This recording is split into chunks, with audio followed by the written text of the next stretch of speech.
aqui num motivo muito especial, né? Hoje é o Dia Mundial da Oração da Mulher. E todas as épocas desse ano nós costumamos fazer uma festa especial, né? E hoje não é diferente. Nós temos aqui uma convidada que veio falar de Jesus para nós, é a Débora, ela é da Igreja Central. E nós vamos, nesses momentos que se seguem, né? Que já não é muitos, mas nós vamos entregar a ela. Deus a abençoe.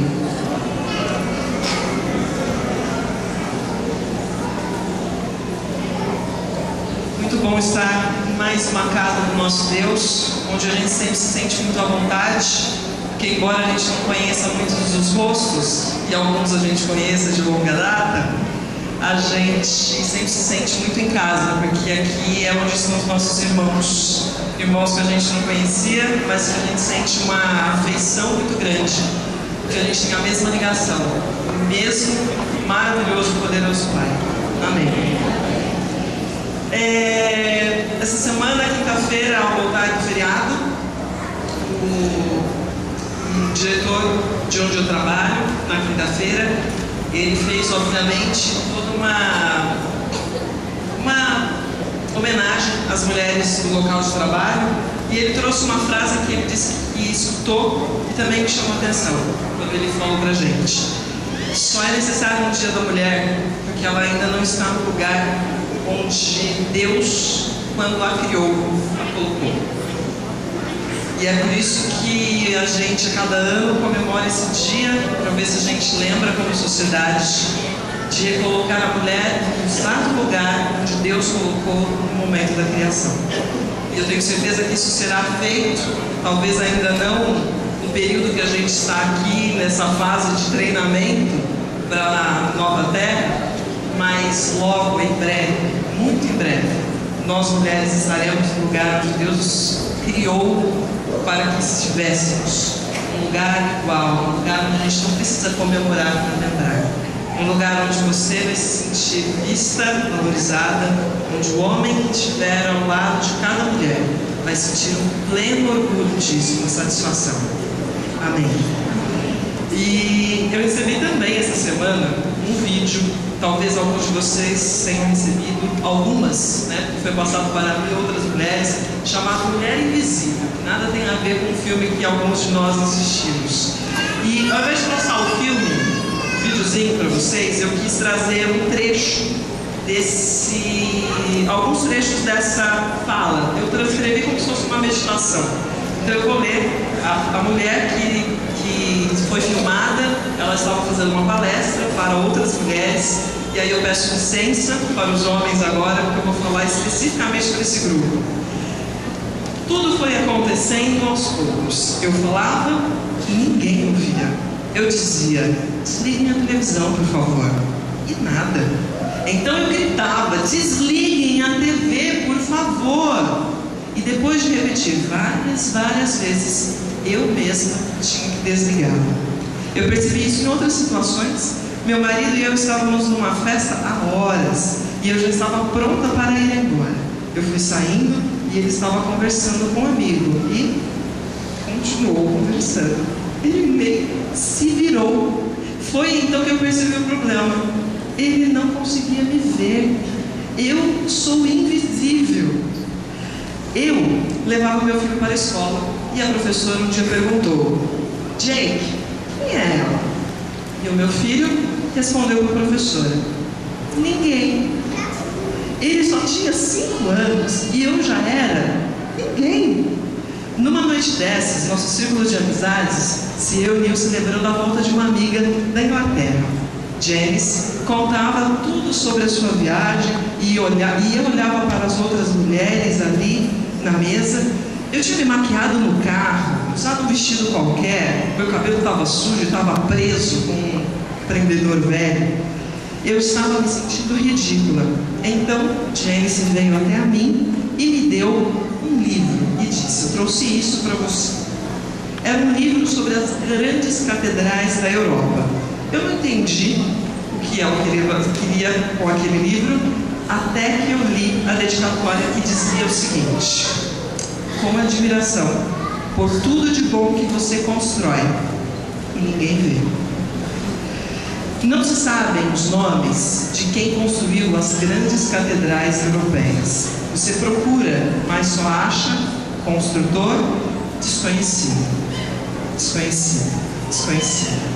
Eles completaram obras sem saber se jamais seriam reconhecidos. Há uma história sobre um dos construtores que estava esculpindo um pequeno passarinho junto ao teto e que logo quando fosse coberta, o telhado cobriria aquele passarinho. E alguém disse para essa pessoa: por que gastar tempo fazendo esse passarinho se ninguém vai ver? E ao que esse construtor respondeu: porque Deus vai ver. Eles acreditavam que Deus veria tudo. Deram sua vida por obras que nunca veriam concluídas. Algumas catedrais levavam mais de 100 anos para ficarem prontas.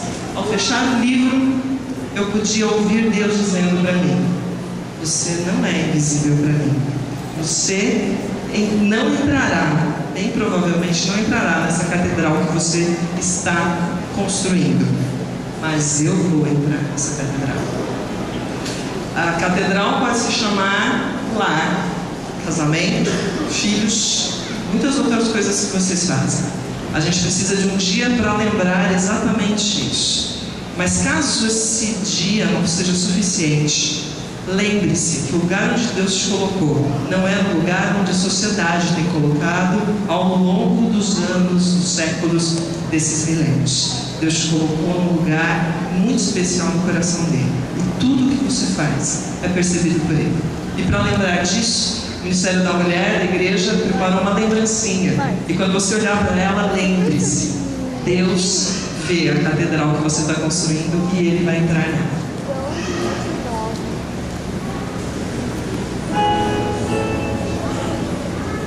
Queria pedir para as mulheres ficarem em pé, né? Para receber essa lembrancinha.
Linda, né? Uma tulipa que nunca vai murchar. Maravilhoso. É a minha flor predileta. Do jeito que você está, feche seus olhos. Vamos falar mais uma vez com Deus. Bom Pai, muito obrigada porque sabemos que o Senhor está aqui nessa manhã conosco. Muito obrigada porque o Senhor nos dá a oportunidade de a cada semana pararmos tudo e virmos até a Tua casa, receber as Tuas bênçãos, dar o nosso louvor, estar com os nossos amados, com os nossos amigos, com os nossos irmãos na fé. Em nome de Jesus. Amém. Além da tulipa ser minha flor predileta, o meu verso, o meu livro, o meu capítulo, a minha história predileta da Bíblia está no livro de 2 Crônicas, capítulo 20. Fala do rei Josafá. Josafá é o nome do meu pai.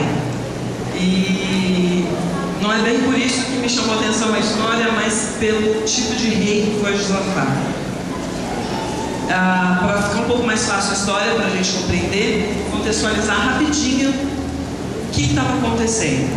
O povo de Israel saiu do Egito depois de tantos anos, tantos séculos como escravo no Egito, e passagem pelo deserto de apenas 40 anos,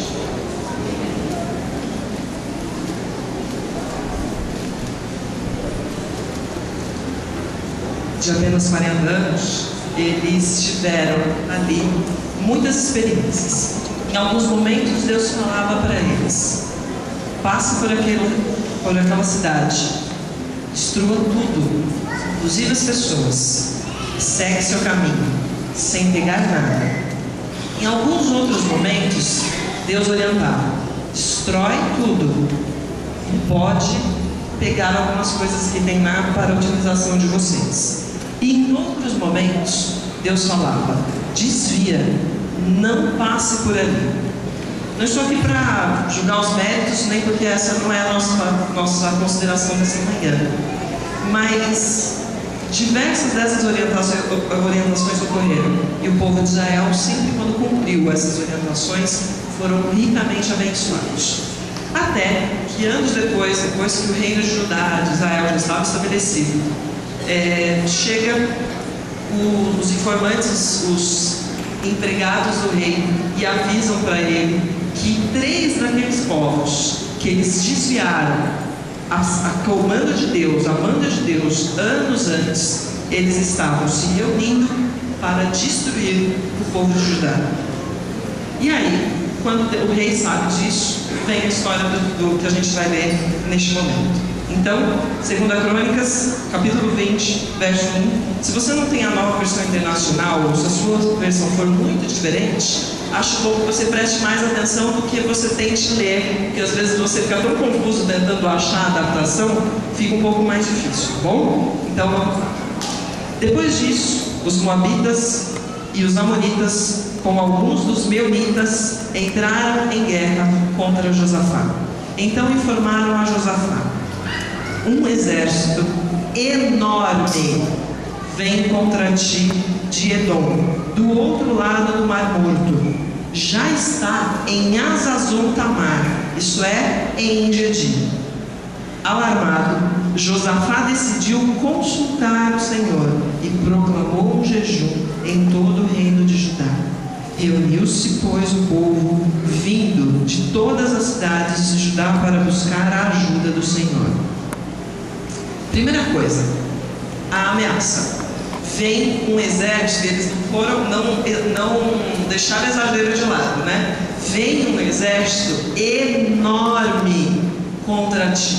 Já deu a dimensão do problema. Não era um probleminha, não era uma coisa passageira, era uma coisa que seria avassaladora, que estaria para acontecer, segundo esses informantes. Então, a primeira coisa, a ameaça. A segunda coisa foi que Josafá se sentiu alarmado, como você.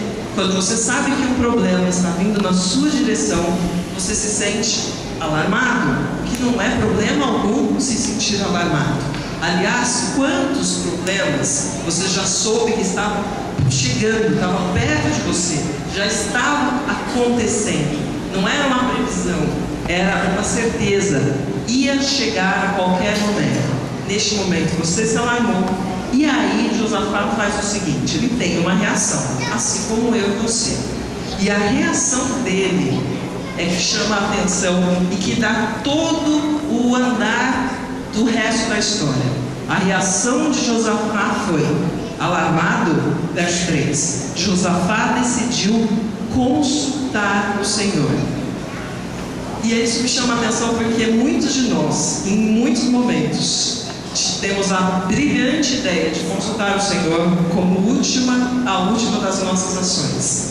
A gente fala do problema, a gente se preocupa com o problema, a gente chora o problema, a gente fala com os outros, a gente perde o sono, a gente tenta agir, e muitos de nós só vai consultar o Senhor quando as forças, o problema já aniquilou grande parte das nossas forças.